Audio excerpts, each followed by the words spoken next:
दोस्तों मंगलवार 13 फरवरी की शाम हम नवी मुंबई के शहर तलुजा पहुंचे, जहां एमपी हॉल में तलुजा के मशहूर ट्यूशन क्लासेस अल्फ़ा ट्यूटोरियल और एक्सेल साइंस एकेडमी के प्रिंसिपल मुस्तफ़ा शेख उर्फ मुस्तफ़ा सर और जाने माने एजुकेशनिस्ट प्रोफेसर सईद खान की रहनुमाई में एक फेलिसिटेशन प्रोग्राम रखा गया था। प्रोग्राम में 11 फरवरी को क्लासेस की जानिब से हुए स्कॉलरशिप एग्ज़ाम के सक्सेसफुल कैंडिडेट्स को सर्टिफिकेट्स और ट्रॉफीज़ देने के साथ साथ उन्हें अगले साल के एकेडमिक ईयर की भारी डिस्काउंट देने की भी ऐलान किया गया। स्कॉलरशिप जो है वो बहुत ही अहम रोल अदा करती है बच्चों की एजुकेशन में। मैंने अपने भी एग्जांपल दिया है कि मुझे भी स्कॉलरशिप मिलती तो मैं पढ़ पाया था अच्छे खास जगह। अब जहाँ तक स्कॉलरशिप मिली, एमएससी में मिली, सेकेंड ईयर में मिली, फर्स्ट ईयर में मिली, रिसर्च में मिली, तो स्कॉलरशिप का जो उन्होंने शुरू किया ये बहुत अच्छा इकदाम है और इसके लिए जो है ये लोग मुबारकबाद के काबिल भी हैं। और मैंने पूरा ताउन भी इनको कहा कि जो चाहिए हम तैयार हैं उसके लिए, आप इसको और बढ़ाओ, क्योंकि पैसे की वजह से किसी बच्चे की तालीम रुकना नहीं चाहिए। उसके लिए हमसे जो होगा हम भी करेंगे, ऐसा नहीं है। तो ये स्कॉलरशिप तो बहुत इंपॉर्टेंट टूल है असल में एजुकेशन के लिए, बच्चों को सपोर्ट करता है पेरेंट्स। अहम बात यह है कि आज जो प्रोग्राम हुआ जिसके ताल्लुक से आपने भी सवाल पूछा है, तो एक्सेल साइंस एकेडमी और अल्फ़ा ट्यूटोरियल्स के तहत प्रोफेसर सईद खान साहब और उनके साथियों में मुस्तफ़ा शेख साहब, तो इन्होंने मिलकर के जो आज प्रोग्राम ऑर्गेनाइज़ किया, जैसे कि अभी ताहिर साहब ने कहा, इसकी बड़ी अहमियत है। इसलिए कि आज दुनिया जो है ख़ास तौर से, बल्कि हर मैदान में, स्पेशली एजुकेशन के फील्ड में कंपटीशन है, जिसको हम कहते हैं कि मुसाबक़त का दौर है ना। एक दूसरे से मुकाबला आराई का दौर है। इसमें अगर हमारे बच्चे, हमारे स्टूडेंट जो हैं, अगर वो परफॉर्मेंस नहीं करते हैं तो वो पीछे पिछड़ जाते हैं।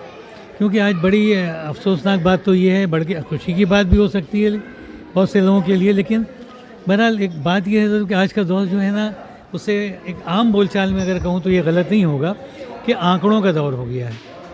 आंकड़े, फिगर्स, हिंद से चाहे हुकूमत बनानी हो तो वहाँ पे भी जिसके पास यानी टोटल जो जितनी स्ट्रेंथ होती है हाउस की, उसमें जिससे 50% से एक ज़्यादा जिसके पास होता है वो सरकार बनाता है।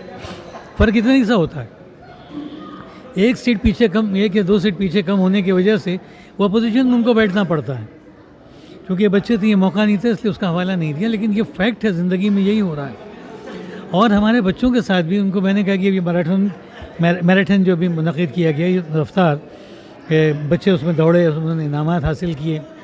उसमें ये होता है कि ओलंपिक ही क्यों ना हो, ये जो बच्चे दौड़ते हैं तो उसमें फर्स्ट, सेकंड, थर्ड, या जो उसमें खिलाड़ी होते हैं दौड़ते हैं, उनको पहला, दूसरा, तीसरा इनाम उनको मिलता है।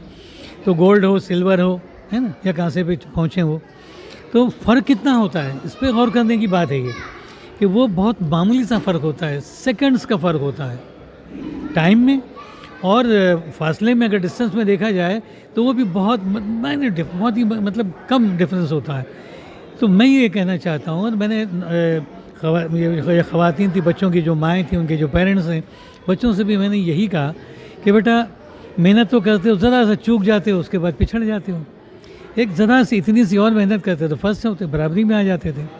तो आज ये दौर मुकाबला आराई का प्रोग्राम तो होने ही चाहिए, लेकिन अनफॉर्चुनेट पार्ट ये है कि हमारे बच्चे इतने सिंसियरली प्रोग्राम लेते नहीं हैं। आज भी देखा, जिन बच्चों को इनाम मिल गए, मेडल मिल गए, वो निकल गए, उन्होंने सुनते नहीं कि मतलब क्या होना चाहिए। ऐसे प्रोग्राम बार बार होंगे तो बच्चों को मोटिवेशन भी मिलेगा और उसके फ़ायदे भी होंगे। पेरेंट भी समझेंगे कि एजुकेशन की अहमियत क्या है। मैंने मिसाल दी कि भाई बच्चे की पेरेंट्स के पास पैसा नहीं था तो पढ़ाई छूट गई, लेकिन सिगरेट नहीं छूटती है, पान नहीं छूटता है, गुटखा नहीं छूटता, दारू नहीं छूटती है। क्यों भाई? तो बेहतर ये है कि भाई ऐसे प्रोग्राम करें, वालिदैन को अवेयरनेस होगी और ये है कि आप एक वक्त कम खाइए लेकिन बच्चों को पढ़ाइए। मगर उतना जिस बच्चे ने कर लिया, जिनके वालिदैन ने बर्दाश्त कर लिया उतना, उसके बाद उनका फ्यूचर मुस्तकबिल ताबनाक होता है। माफ़ कीजिएगा अगर कोई कहता है कि पार्शलिटी होती है, तासुब होता है, I don't agree with that. I don't agree. होता होगा, किसी हद तक होता है मामला, लेकिन याद रखिए कि इंसानी फितरत में ये कि जो चीज़ बेहतर होती है उसको सभी हर कोई पसंद मैनेजमेंट करता इज़ है। Very important. Time management is life management. जिसने अपने वक्त का मैनेज कर लिया उसने ज़िंदगी मैनेज कर ली। हमारे बच्चे अब टाइम बहुत वेस्ट करते हैं, ख़ासतौर से मोबाइल आ चुका है। मोबाइल आने की मजबूरी है कि कोरोना के बाद मोबाइल कंपलसरी हो गया, लेकिन इसके अंदर 80% तो कचरा भरा हुआ है, लेकिन 20% तो है जो अच्छी चीज़ है, उसको बच्चे लोग यूज़ करें, उससे अपने आप को आगे उसको लेके आगे बढ़ें और अपने टाइम को मैनेज करें। जिससे कि टाइम को आप स्टोर नहीं कर सकते। ये टाइम जो है 24 घंटे रहेगा, आप चाहे बर्बाद कर दो उसको, अपनी पढ़ाई में लगा लो।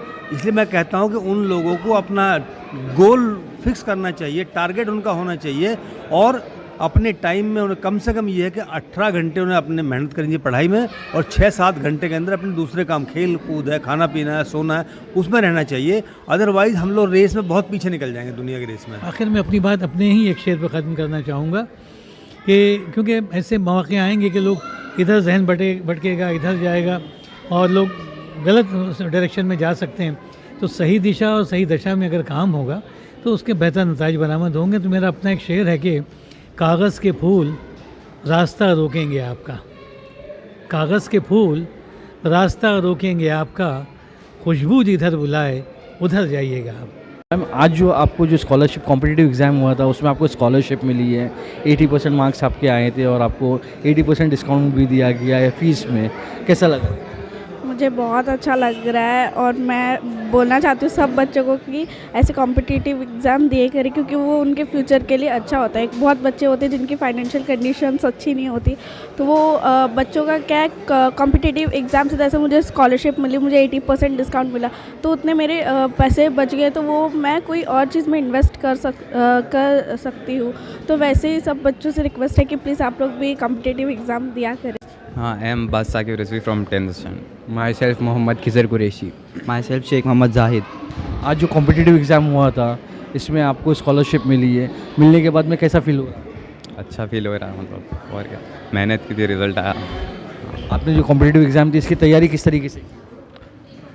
जनरल क्वेश्चंस के हिसाब से, डे टू डे लाइफ के हिसाब से किए थे, जो नॉर्मल लाइफ में चल रहा है, पॉलिटिक्स वो सब। उम्मीद थी कि एग्ज़ाम पास कर पाओ हाँ, और आप टॉप 5 में आए, टॉप 10? टॉप 10 में। कैसा लगा टॉप 10 में आने? बहुत अच्छा लगा, दिल से अच्छा लगा। ऐसा लगता है कि इस एग्ज़ाम से बाद में आप लोगों को नीट और सीईटी के जो एग्ज़ाम्स होते हैं, यूपीएससी के जो एग्ज़ाम्स होते हैं, वो क्रैक करने में ईजी रहे? हाँ, मतलब एग्जाम्पल था एक, तो उसके लिए भी इजी पड़ेगा आगे, हाँ सीखने मिलेगा। और future plans data scientist. Footballer बनना है मेरे को। My name is Chaudhry Afrin My name is Sheikh Nashra Altaf, from 12th. standard 12th. मैं आपसे जानना चाहूँगा कि आज जो कॉम्पिटिटिव एग्ज़ाम्स हुआ था बच्चों को लेके, और बच्चों को इस कॉम्पिटिटिव एग्ज़ाम से क्या सीखने मिला? ये स्कॉलरशिप एग्ज़ाम है, लाइक कॉम्पिटिटिव एग्ज़ाम। ये स्पेशली आर्ट्स के बच्चों के लिए दिया जाता है। लाइक ज़रूरी नहीं है कि आर्ट्स के लिए दिया जाए, बट यूजुअली जो बच्चे मिडिल क्लास फैमिली से बिलोंग करते हैं वो फीस क्लियर नहीं कर पाते, सो मतलब ये जो स्कॉलरशिप एग्ज़ाम है वो हायर किया जाता है और बच्चों को बहुत हेल्प होती है। ये यूपीएससी एग्ज़ाम्स क्रैक करने के लिए ये एग्ज़ाम्स होते हैं। अक्सर देखा गया कि कुछ बच्चे ऐसे होते हैं जो पुअर फैमिली से बिलोंग करते हैं, फ़ीस नहीं भर पाते, तो वो बच्चे पढ़ नहीं पाते आगे। तो ऐसे स्कॉलरशिप जो एग्ज़ाम्स होते हैं जिनको बच्चों को पढ़ने में इंकरेजमेंट मिलता है, आपका क्या व्यू है सर? मेरा व्यू है हाँ मिलता होगा, क्योंकि मैं तो ये चाहती हूँ कि अलग अलग जो भी स्कूल्स है, कॉलेजेस है, स्कॉलरशिप्स होते रहे, क्योंकि एजुकेशन सबके लिए राइट्स है और सबका हानिकारक है एजुकेशन पे। इवन गवर्नमेंट भी अपने तरफ से इंक्रीजमेंट कर रही है एजुकेशन के ऊपर लेकर, पर हमें भी थोड़ा उसमें हाथ बटाना चाहिए और आई होप कि ऐसे ही आगे आगे होता रहे। ये न्यू जनरेशन का गवर्नमेंट चाहती है कि सब ग्लोबलाइजेशन रहे, मतलब पूरा इंटरकनेक्ट रहे, सोशल मीडिया भी जो नहीं पढ़ पा रहे वो भी पढ़े, इवेंचुअली यूज़ ऑफ फ़ोन का यूज़ करके गवर्नमेंट ये भी चाहती है, मतलब गवर्नमेंट ये चाहती है अगर किसी के पास नोकिया है तो भी वो पढ़े। तो इसलिए उन्होंने नेटवर्किज्म करके उन्होंने कैसा अपना यूट्यूब वगैरह इन सब में सारा टीचिंग कोर्स सब रखा है, पर हमारा ऐसा मतलब चिल्ड्रन का ऐसा हो गया है कि वो एक बार फ़ोन छूते हैं तो वो गलत चीज़, जैसे सब ऐप्स है जैसे इंस्टाग्राम हो गया, स्नैपचैट हो गया, ये सारे ऐप्स पे वो पहले जाते हैं प्रीफर करना। सबसे ज़्यादा हमें वो अट्रैक्ट करता है जो हमें मतलब नहीं करना चाहिए। मैं आपसे जानना चाहूँगा कि हमारी जो कौम के बच्चे हैं तालीम से बहुत दूर होते जा रहे हैं, तो कहीं ना कहीं इसमें वालिदैन की कमी है? नहीं, वालिदैन की भी कमी है कहीं ना कहीं। असल में मैं जो बात अक्सर कहता हूँ कि जो बुनियादी गलती हमने की है वो ये है कि हमने एजुकेशन को रोज़गार से जोड़ दिया। असल में बेसिक गलती ये हुई है, जबकि एजुकेशन का मतलब ये है कि development of mind, soul and body. तो देखिए, अगर एक पढ़ा लिखा बच्चा होगा, अभी मैं एक मिसाल दूँगा, वेस्टर्न यूपी के अंदर जो हमारे जाट का समाज के लोग हैं, वो लड़के एमएससी एग्रीकल्चर करने के बाद में खेती कर रहे हैं। वो लोग, उनकी आप खेती आप देखिए और एक आम फार्मर की खेती आप देखिए, ज़मीन आसमान का फ़र्क है। तो अगर पढ़ा लिखा आदमी अगर खेती भी करेगा, बिजनेस भी करेगा, तो उसका अंदाज़ा अलग होगा करने का एक अंगूठा छाप आदमी से। तो हमने जो बेसिक हमारी बुनियादी गलती ये हुई है कि हमने तालीम को रोज़गार जोड़ दिया कि भाई पढ़ लिख के क्या करोगे, जब भी यही काम करना है तो क्यों नहीं आज से करो। भाई अगर पढ़ लिख के पंक्चर लगाना है तो आज से लगाओ ना। तो दैट इज़, ये रॉन्ग कॉन्सेप्ट है असल में, कि नेगेटिव सोच है असल में ये कि हमें रोज़गार तो मिल नहीं रहा तो हम पढ़ना भी छोड़ दें। वो रोज़गार, वो नेगेटिव अप्रोच। तो देखिए, रोज़गार तो अब है ही नहीं, पहली बात तो ये हो रही है। आज के दौर में रोज़गार नहीं है। हमारे टाइम के जो लोग थे वो उनका गोल्डन पीरियड था, वो निकल गए, सब हो गया।